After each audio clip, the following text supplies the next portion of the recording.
ಬಾಗಲಕೋಟೆ ಜಿಲ್ಲೆಯ ಜಮಖಂಡಿ ನಗರದಲ್ಲಿ ಇಂದು ನಡೆಯುತ್ತಿರುವ ಐಪಿಎಲ್ 2025ರ ಫೈನಲ್ ಪಂದ್ಯಕ್ಕೆ ಹಿನ್ನೆಲೆ ರೂಪಿಸಿಕೊಂಡಿದೆ. ರಾಯಲ್ ಚಾಲೆಂಜರ್ಸ್ ಬೆಂಗಳೂರು ತಂಡದ ಗೆಲುವಿಗಾಗಿ ಜಮಖಂಡಿ ನಗರದ ಆರ್ಸಿಬಿ ಅಭಿಮಾನಿಗಳು ವಿಶೇಷ ಪೂಜೆಯನ್ನು ಸಲ್ಲಿಸಿದ್ದಾರೆ.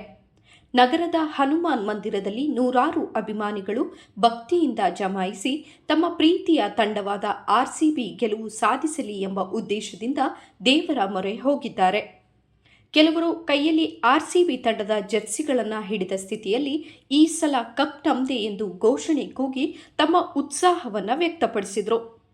ಪೂಜೆ ಬಳಿಕ ಮಾತನಾಡಿದ ಅಭಿಮಾನಿಗಳು, ಅನೇಕ ವರ್ಷಗಳಿಂದ ನಾವು ಆರ್ಸಿಬಿಗೆ ಬೆಂಬಲ ನೀಡುತ್ತಿದ್ದೇವೆ. ಈ ಬಾರಿ ನಮ್ಮ ತಂಡ ಫೈನಲ್ ತಲುಪಿರುವುದು ಸಂತೋಷದ ವಿಚಾರ. ನಾವೆಲ್ಲರೂ ಹನುಮಂತ ದೇವರಲ್ಲಿ ಭಕ್ತಿಯಿಂದ ಪ್ರಾರ್ಥನೆ ಸಲ್ಲಿಸಿದ್ದೇವೆ. ಈ ಸಲ ಕಪ್ ನಮ್ದೇ ಆಗಬೇಕೆಂದು ಆಶಿಸುತ್ತೇವೆ ಎಂದರು. ಈ ಪೂಜೆಯಲ್ಲಿ ಜಮಖಂಡಿಯ ಯುವಕರು, ಮಕ್ಕಳು ಹಾಗೂ ಹಿರಿಯರು ಸಹ ಭಾಗಿಯಾಗಿದ್ದು ಪೂರ್ಣ ಊರಿನ ಮನಸ್ಸು ಆರ್ಸಿಬಿಯ ಕಡೆ ತಿರುಗುವಂತಾಯಿತು.